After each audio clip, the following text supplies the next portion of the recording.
So welcome back everyone.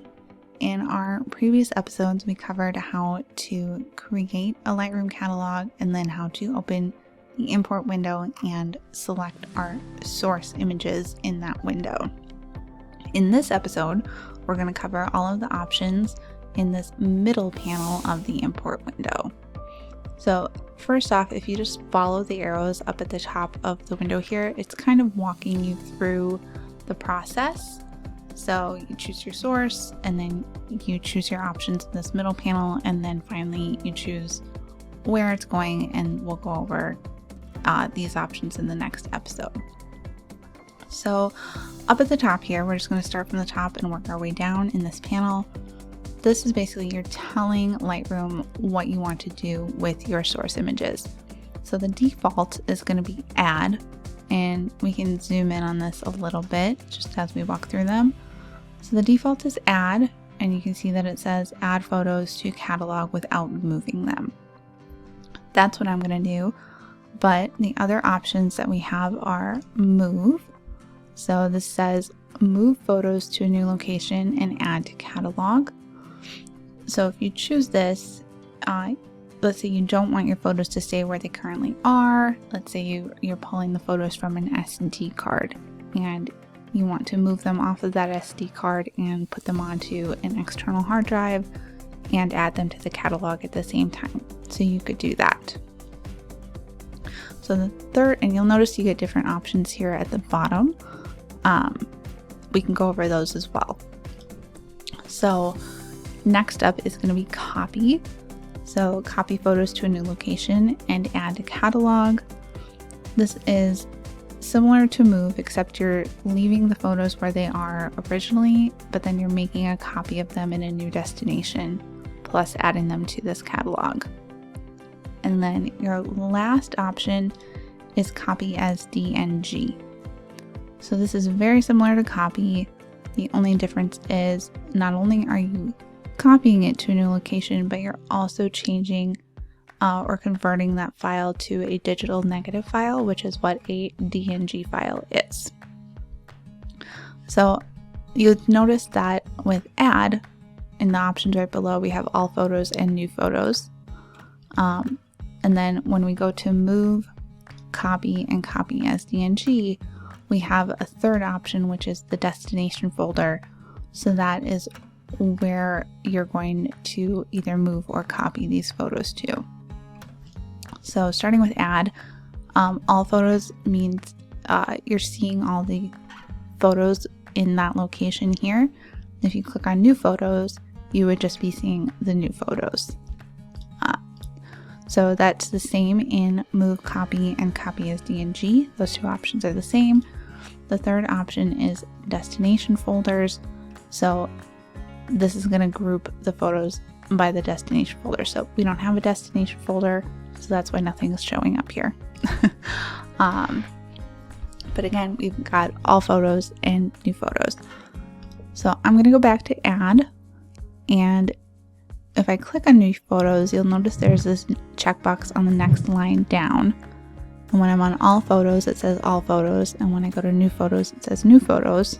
This is just an easy way to check and uncheck everything depending on what option you've chosen. So either all of the photos in the folder or just the new photos. And again, like I mentioned earlier, we've got that little arrow here, so that means you can collapse and expand this if you want to. So moving down, next up, if you want to just select or deselect one photo versus all the photos, you can definitely do that. You just click the little checkbox on that photo. You'll notice that it kind of grays it out, and that's an indicator that it will not be imported. So pretty easy there. And then down at the bottom are kind of our viewing options. So right now we're on grid view, which is this icon here. And again, we have a check all or uncheck all option. The only difference with this is if you're on new photos, this box up here is just to check and uncheck all of the new photos only, whereas these down here are going to check or uncheck all of the photos in that folder, regardless of if they are new or not. So that's the difference. The other view that we have here is a single image view. So you can click on this and see one photo at a time. And you'll notice there's a checkbox to include it with the import or not. And there are no arrow keys, if you will, in here to move through these. You just use the arrow keys on your keyboard, and that will scroll through those images for you. I personally prefer grid view, so we're going to go back to that. In grid view and in the single image view, both of them have basically a zoom. So in the grid view, you're making the thumbnails smaller or larger. In the single image view, it's just a zoom, so you could zoom in on your image if you like. And then the last thing we have here is how to sort the images. So first off, you have A to Z, Z to A. You just click that button, it will reverse the order for you, and that will apply to all of the options in this drop down. So the first option and the default one is capture time. So this is ordering the images by the time that they were captured according to the time that the camera was set to. Next one is checked state. So let's say I did not want to import those first two photos. You can see it's now moved them to the end, and if I do reverse order, they're at the beginning. So checked state is just the photos you have checked versus unchecked. Next up we have file name, and let me put this back to A to Z here. So file name is going strictly off of the name of the file, A to Z, Z to A. File type is adding another layer to that, so they're still in order by their file name, but now they're also ordered by the file type.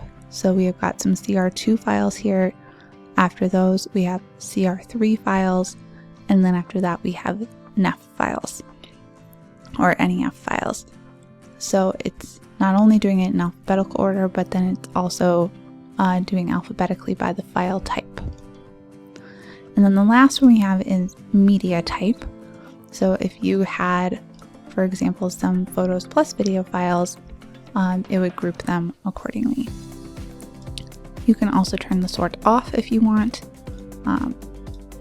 It's an option. Usually I just leave it on capture time because that makes the most sense to me. So that is everything in this middle panel. There is one more thing down here you'll notice called import preset. We're going to get to that in a later episode. But that is it for everything in this middle panel. In the next episode, we're going to start to cover the options in this right hand panel. So I hope you'll join us then, and we'll see you next time. Thanks so much.